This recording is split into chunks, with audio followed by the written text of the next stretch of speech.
त्यांनी 4-5 वेळा विचारणा केली की मला इंदापूरला यायचं आहे. उमेदवारीची त्यांचं नाव जाहीर झाल्यानंतरसुद्धा वहिनींनीसुद्धा बऱ्याच वेळा विचारणा केली की आम्हाला तुम्हाला भेटायला यायचं आहे. मी म्हणलं तुम्ही इंदापूरला या, पण माझ्याकडे भेटायला यायच्या अगोदर आमची जी शक्ती आहे तालुक्यातली ती कार्यकर्त्याची आमची शक्ती आहे. पहिलं म्हणलं तुम्ही ह्या लोकांशी बोला, सगळ्यांशी, ह्यांच्याबरोबर आपण चर्चा करू आणि हे झाल्यानंतर ते माझ्या निवासस्थानी येणार आहेत भोजनासाठी. माजी मंत्री आणि भाजपचे ज्येष्ठ नेते हर्षवर्धन पाटील आपल्यासोबत आहेत. भाऊ, महाराष्ट्रातलं पहिल्या टप्प्यातलं मतदान पार पडले, काय आशा आहे?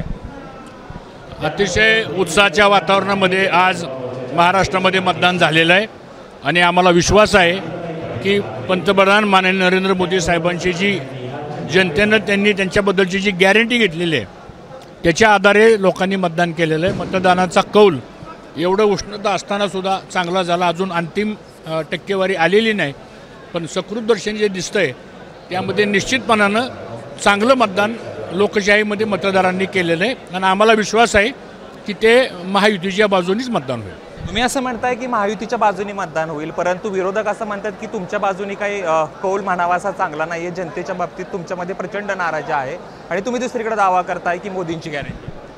आमच्याबद्दलची नाराजी कदाचित विरोधी पक्षातल्या पुढाऱ्यांच्या मध्ये असेल, जनतेमध्ये नाही आहे आणि त्यांचं कामच आहे तसं बोलायचं ते. परंतु निश्चित जो कॉमन मतदार आहे या मतदारांनी ठरवलं आहे की तिसऱ्यांदा माननीय नरेंद्र मोदीजींना देशाचं पंतप्रधान करायचं आहे. दुसरीकडे आपण इंदापूरचं बोलूयात किंवा बारामती लोकसभा मतदारसंघाचं बोलूयात की तुमची आणि अजित पवारांचं वैर सर्वश्रुत आहे. दिलजमाई झाली का आता? नाही, आता असं आहे की महायुतीचं काम करायचा निर्णय हा देवेंद्र फडणवीस साहेबांच्या बैठकीमध्ये झाला, परंतु तो निर्णय एकटा मी करू शकत नाही. आज इथं आमचे सगळे जीवाभावाचे जे कार्यकर्ते आहेत, जे गावचे सरपंच आहेत, जे सोसायटीचे चेअरमन आहेत, ते उपसरपंच आहेत, आजी माजी पदाधिकारी आहेत, अशा मोठ्या संख्येनं आज हे सगळे कार्यकर्ते आलेले आहेत. हे आमचे कार्यकर्ते म्हणजे 1.25 लाख मताचे मालक आहेत, मानकरी आहेत आणि मला विश्वास आहे की ह्या कार्यकर्त्याच्या बळावर महायुतीला मतदान होईल. जे काही आमचे प्रश्न असतात, जे अडचणी होत्या, ज्या शंका होत्या, जे विषय कार्यकर्त्यांच्याबद्दलचे घडले होते ते सगळी चर्चा तिथं झाली आणि शेवटी लोकशाहीमध्ये डायलॉग करावा लागतो, चर्चा करावी लागते, प्रश्न मांडावे लागतात आणि त्यातून जनतेचे, कार्यकर्त्याचे आणि मतदारांचं समाधान करावं लागतं आणि ते समाधान करण्यासाठी आम्ही प्रयत्न केला. मला विश्वास आहे की आमच्याबरोबर असणारा जो सामान्य कार्यकर्ता आहे तो फाटका आहे, गरीब आहे, पण तो लोकमतातला आहे, तो ग्रामीण लेवलला काम करतो, ग्राउंड लेवलला काम करतो. ती माणसं सगळे आज इथं आलेली आहेत आणि मला विश्वास आहे की त्यांच्या भावना मी आज उपमुख्यमंत्री अजितदादा पवार यांच्यासमोर मी पुन्हा मांडणार आहे आणि त्याबद्दल निश्चितपणानं त्यांनाही त्या गोष्टीची जाणीव आहे आणि म्हणून इंदापूर तालुक्यामध्ये महायुतीचं उमेदवाराचं काम करणारी टीम ग्राउंड लेवलला ही या सभागृहात बसलेली आहे आणि म्हणून त्यांच्यासमोर ही चर्चा होणं आणि पुढची रणनीती ठरवणं यासाठी आजची ही बैठक आहे.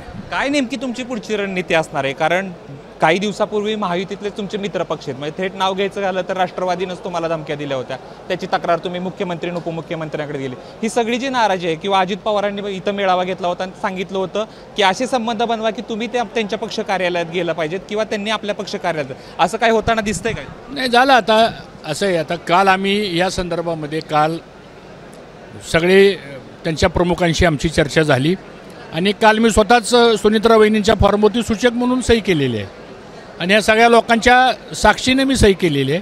त्यामुळे आता महायुतीचा उमेदवाराचा कसा विजय मिळवता येईल, आपल्याला लोकांच्यापर्यंत आपल्याला कसं जाता येईल आणि जास्तीत जास्त मतदान कसं घडवता येईल आणि अजूनही दुष्काळी परिस्थिती आहे, लोकांचे प्रश्न आहेत, विजेचे प्रश्न आहेत, पिण्याच्या पाण्याचे प्रश्न आहेत, हे सगळे प्रश्न आता ऐरणीवर आलेले आहेत. हे सगळे प्रश्न आपल्याला जनतेमध्ये जाऊनच सोडावं लागतील आपल्याला आणि त्या दृष्टीने आमची तयारी राहणार आहे. तुम्ही असं तुमच्या बोलण्यावरून वाटते की तुमची नाराजी संपलेली आणि तुम्ही महायुतीच्या उमेदवाराचं काम करायला तयार आहात, परंतु कार्यकर्त्यांची नाराजी गेली आहे का पूर्णतः? असं आहे, नाराजी हा विषय महत्त्वाचा नाही आहे. आमचे काही प्रश्न आहेत, आमच्या काही समस्या आहेत.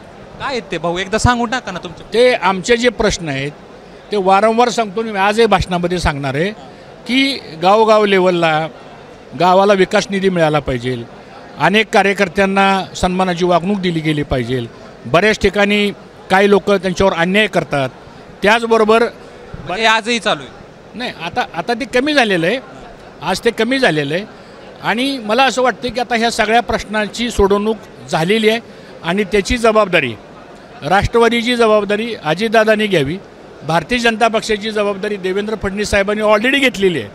त्यामुळे हा प्रश्न मार्गी लागला असं माझं मत आहे. विधानसभेचा प्रश्न मार्गी लागलाय का? ज्यासाठी तुम्ही 19 मध्ये भाजपसोबत आला तो प्रश्न मार्गी लागलाय? असं ही निवडणूक आता लोकसभेची आहे आणि जी चर्चा आमची मुंबईला झाली त्या मुंबईमध्ये बऱ्याच गोष्टींवरती चर्चा झाली.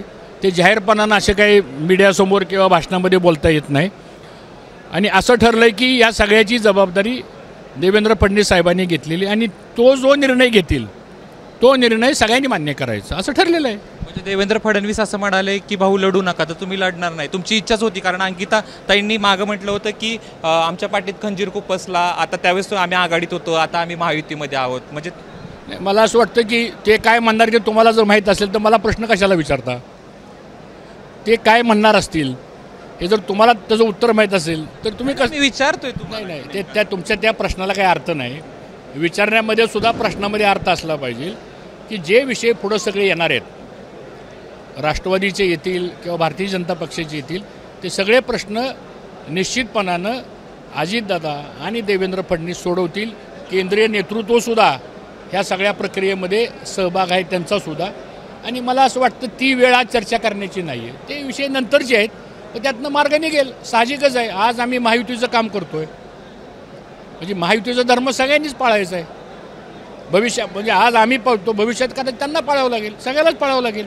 कारण महायुती आहे, सत्तेमध्ये आपण तिन्ही पक्ष आहोत. म्हणजे सत्तेमध्ये जर तिन्ही पक्ष आहोत तर निर्णयामध्ये पण तिन्ही पक्ष राहतील, प्रक्रियामध्ये पण तिन्ही पक्ष राहतील, विकासामध्ये तिन्ही पक्ष राहतील आणि सत्तेमध्ये तिन्ही पक्ष राहतील.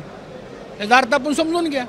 दुसरा प्रश्न की गेल्या काही दिवसापूर्वी देवेंद्र फडणवीस इथं आले होते, त्यावेळेस तुम्ही यांच्या घरी गेला होता, मानेंच्या घरी, आणि त्याच्या दुसऱ्या दिवशी 2 दिवसानंतर माने महायुतीसोबत आले, प्रवीण माने.